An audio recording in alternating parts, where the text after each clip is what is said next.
ഇതിന്റെ ഫലം നിങ്ങൾക്ക് എന്താണെന്ന് അറിയുമോ? പറഞ്ഞു തരാം. വലിയ വലിയ ഡ്രോണുകളും മിസൈലുകളും വന്ന് ശരീരത്തിലേക്ക് പതിക്കുമ്പോഴും അവര് വലിയ വിഷയങ്ങളൊന്നും ഇല്ലാതെ അതൊന്നും മൈൻഡ് ആക്കാതെ അള്ളാഹുവിലേക്ക് നിസ്കരിക്കുന്നത് നമ്മൾ ഇപ്പോൾ കാണാറുണ്ട്. അത് എവിടെയാണ്? യുദ്ധം നടക്കുന്ന ഓരോ രാജ്യങ്ങളിലും അവിടുത്തെ പള്ളികളിൽ പോയാൽ നമുക്ക് അവരെ ഈമാൻ പഠിക്കാൻ കഴിയും. അതിന്റെ പ്രത്യേകത എന്താണെന്നാൽ പ്രവാചകൻ സല്ലല്ലാഹു അലൈഹി വസല്ലമ തങ്ങൾ ഒരു യുദ്ധം കഴിഞ്ഞിട്ട് കിടക്കാനായിട്ട് എല്ലാരും കൂടെ വിശ്രമിച്ച് രാത്രി ഒരു സ്ഥലത്തേക്ക് ചെല്ലുകയുണ്ടായി. അവിടെ കാവലിൽ നിന്നൊരു സഹാബി സുന്നത്ത് നിസ്കരിക്കാൻ വേണ്ടി നിന്നു.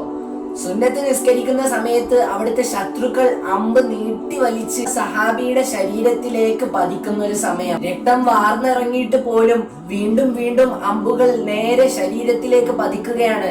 നെവർ മൈൻഡ്, അവർക്ക് ഒരിതുമില്ലാതെ ആ നമസ്കാരം മൊത്തത്തിൽ പൂർത്തിയാക്കി. ശേഷം മറ്റൊരു സഹാബി വന്ന്, എന്താണിത് എന്റെ അടുത്ത് പറയാത്തത്, നേരത്തെ എന്നോട് പറയണ്ടേ എന്ന് ചോദിച്ചപ്പോ ഈ സഹാബി പറഞ്ഞത്, ഞാൻ 2 റക്അത്ത് സുന്നത്ത് നിസ്കരിച്ചപ്പം അതിൽ ഒരു കഹഫ് സൂറത്താണ് ഓതിയത്.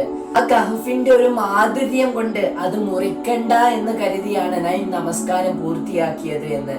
ഈ ഖുർആന് വല്ലാത്തൊരു പ്രത്യേകതയാണ്. യഥാർത്ഥത്തിൽ ഒരു ഹാഫിൾ, നിങ്ങളുടെ മക്കളാവട്ടെ, ഒരു ഹാഫിളീങ്ങളാണെങ്കിൽ ആ മക്കളുടെ ശരീരത്ത് ഒരു നുള്ളു മണ്ണ് പോലും തട്ടത്തില്ല. കാരണം അല്ലാഹു സുബ്ഹാനഹു വ തആല ഏറ്റവും വലിയ സ്ഥാനം കൊടുത്തത് അവർക്കാണ്. അവരെ ഹൃദയത്തിലാണ് ഖുർആൻ.